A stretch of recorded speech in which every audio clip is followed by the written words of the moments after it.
I am Theara, your English trainer for this lesson today.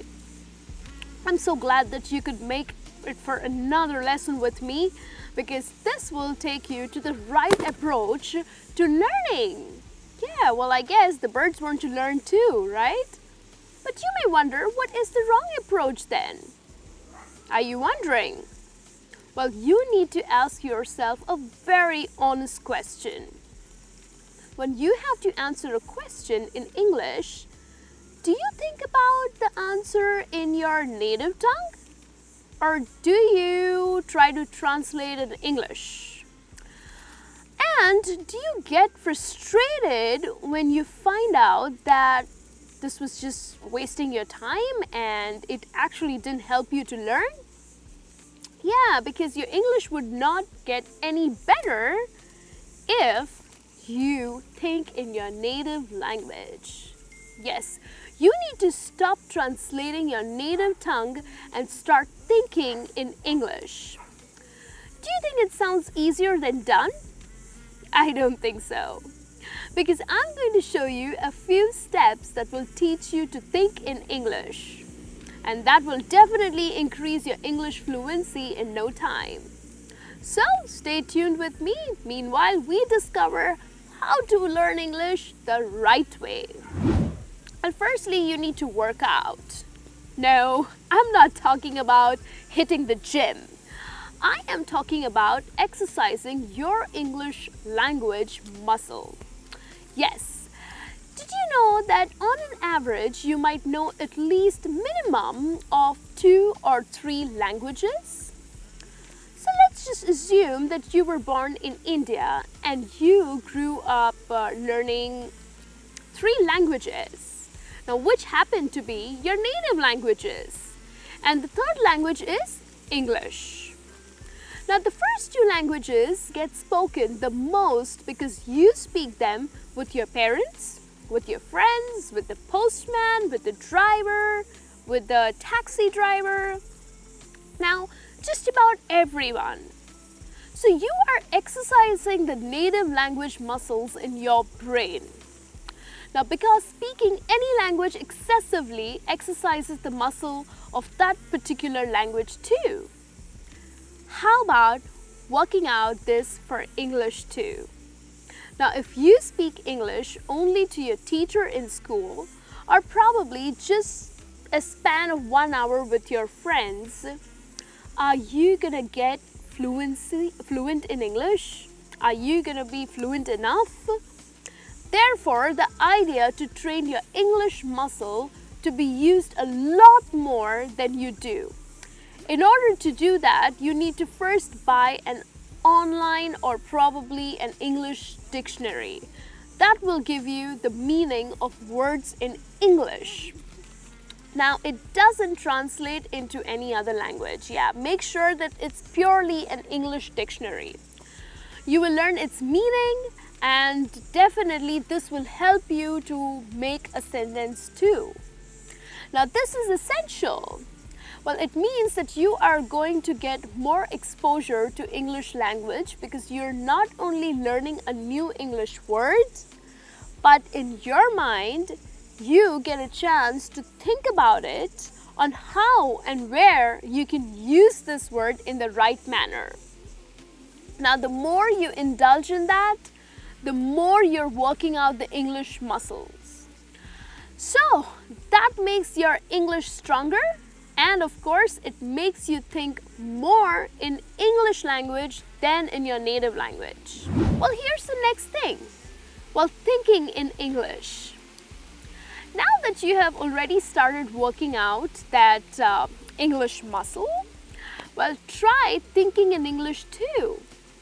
Now, to do that, you just need to come with scenarios that require you to think in a more responsible way. It means that your response should be in English. Take a piece of paper and imagine that you are at the airport. Now, if you have to board a flight, pen down the words that you will use in relation to this topic. After having done that, try to make sentences using these words. Yes, I mean, how would you use these words in your future conversations? So you think you can use sentences like, hey, I would like to take the window seat, please?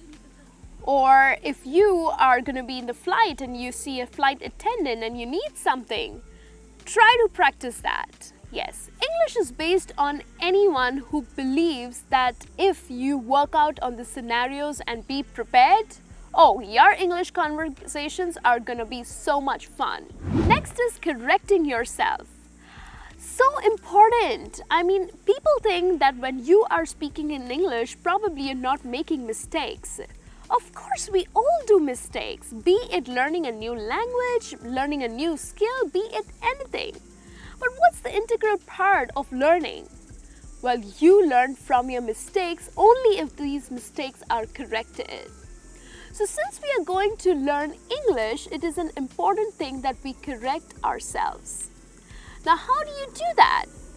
While you're practicing to think in English, if you feel that you have not understood the way a word has to be used, like the way a word has to be used in a sentence, or if you feel that the word could be used in more than one or two ways, oh, then sure, you can definitely try doing that. Make a list of all the possible mistakes that you have made. Well, now you can show this list to probably your teacher, or to your friend, or to someone who is really good at English. Now, this person will help you to understand that what are the mistakes and how to use the language in the correct way. As you keep taking feedback from other people and if you implement it, oh, your fluency, it's definitely going to improve. In fact, in the next 6 months, you will be surprised at your sentence construction and your vocabulary and your confidence in speaking English. Next is practice speaking. Well, since you have learned to think in English and now you have also worked on correcting yourself with some help, you must now implement what you have learned, which means that it's now time to practice speaking in English with other people. Oh, don't be scared. Don't be embarrassed to make a fool out of yourself. If you are shy to try out your new speaking skills in front of strangers or in front of people, then try to find a partner. Well, someone whom you're comfortable with, your friend, your family, or someone who speaks good English. Yes, well, that is important. Even if it's your spouse or even if it's your child, speaking with other people always exposes you to new words and the different ways of saying things. So be it slangs, be it new phrases, be it new idioms, it also makes you aware of all the new words that people use on daily basis. This kind of a practice makes your conversations sound more real and more authentic as you're actually talking to someone and not making up imaginary conversations. Moreover, speaking to other people also makes you more confident. So I would really suggest that if you talk to people, like have small talks with strangers or random people, oh, your fluency will be great. So people, thank you for watching this session with me. As you can see that thinking and speaking in English is the best way to go about mastering this language. Now, many of my students have really accomplished this with, of course, a lot of hard work, a lot of efforts, and of course, a little bit of confidence. Because if you are nervous, things might be difficult for you. You won't be able to face the challenges. So, please go through the points that we just discussed. Let me know if you would like to have some more help, or let me know if these points really helped you to speak in a better manner. I'll be back with a new session soon. Till then, you take care and keep watching us and keep learning.